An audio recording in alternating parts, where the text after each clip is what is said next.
தேர்தல் பத்திரம் நடைமுறை கொண்டுவரப்பட்ட 2017-18 நிதியாண்டில் மொத்த விற்பனை பத்திரங்களின் தொகை ரூபாய் 220 கோடியாகும். அதில் பாஜக மட்டும் பெற்றிருப்பது ரூபாய் 210 கோடி ரூபாயாகும். இதுவரை ஒட்டுமொத்தமாக விற்பனையான பத்திரங்களின் தொகை ரூபாய் 16,478.60 கோடியாகும். ஒட்டுமொத்தமாக பாஜக மட்டும் பெற்றிருப்பது ரூபாய் 8,250.7 கோடியாகும். இது பற்றிய கூடுதல் விவரங்களை நமது டெல்லி சிறப்பு செய்தியாளர் பால் முருகனிடம் கேட்டு பெறலாம்.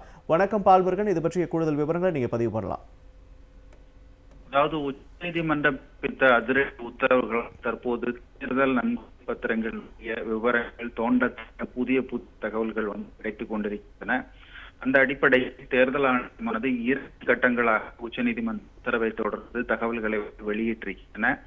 அந்த 2 கட்டங்களில் வெளியிட்டுள்ள மொத்த பத்திரங்களின் மதிப்பு தற்போது வெளியாகி இருக்கின்றன. அதன்படி பார்க்கும்போது அதாவது தேர்தல் நன்கொடை பத்திரம் வெளியிடப்பட்ட 2017-18 நிதியாண்டில் மொத்தம் விற்பனையான பத்திரங்களினுடைய மதிப்பு 221 கோடி ரூபாய். அதில் பாஜக மட்டும் இருப்பது 210 கோடி ரூபாய். அதற்கு அடுத்த நிதியாண்டில் மொத்த விற்பனையானது 2538 கோடி ரூபாய். அதில் பாஜக மட்டுமே பெற்றது 1450 கோடி ரூபாய். அதன் பிறகு 2019ஆம் ஆண்டு ஏப்ரல் மாதத்தில் ஏப்ரல் 1ஆம் தேதி முதல் 11ஆம் தேதி வரையிலான காலகட்டத்தில் மொத்தம் 932 கோடி ரூபாய்க்கான பத்திரங்கள் விற்பனையானதில் 529 கோடி ரூபாய்க்கான பத்திரங்கள் பாஜகவுக்கு மட்டுமே சென்றிருக்கின்றன. அதன் பிறகு அதாவது 2019 ஏப்ரல் முதல் தற்போது உச்சநீதிமன்றம் இந்த தேர்தல் நன்கொடை பத்திரங்களுக்கு தடை விதித்தது வரை மொத்த விற்பனையான பத்திரங்களுடைய மதிப்பு 12,768 கோடி ரூபாய். பாஜக மட்டும் பெற்றிருப்பது 6,060 கோடி ரூபாய்.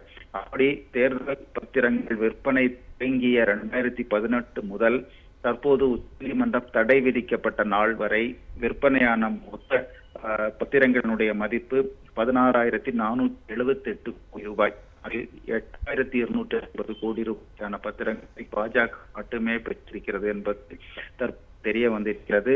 அதாவது ஆளும் கட்சியான பாஜகவுக்கு 50.1% பத்திரங்களுடைய நன்கொடை கிடைக்கிறது. அதே நேரத்தில் காங்கிரஸ் உள்ளிட்ட மற்ற 23 கட்சிகள் பகிர்ந்துள்ள இந்த நன்கொடை பத்திரங்களின் மதிப்பு 49.9%. அதாவது பெரும்பான்மையான 50% மேல் நன்கொடையை ஒரே ஒரு கட்சி மட்டும் பெற்றிருக்கிறது என்பது குறிப்பிடத்தக்கது.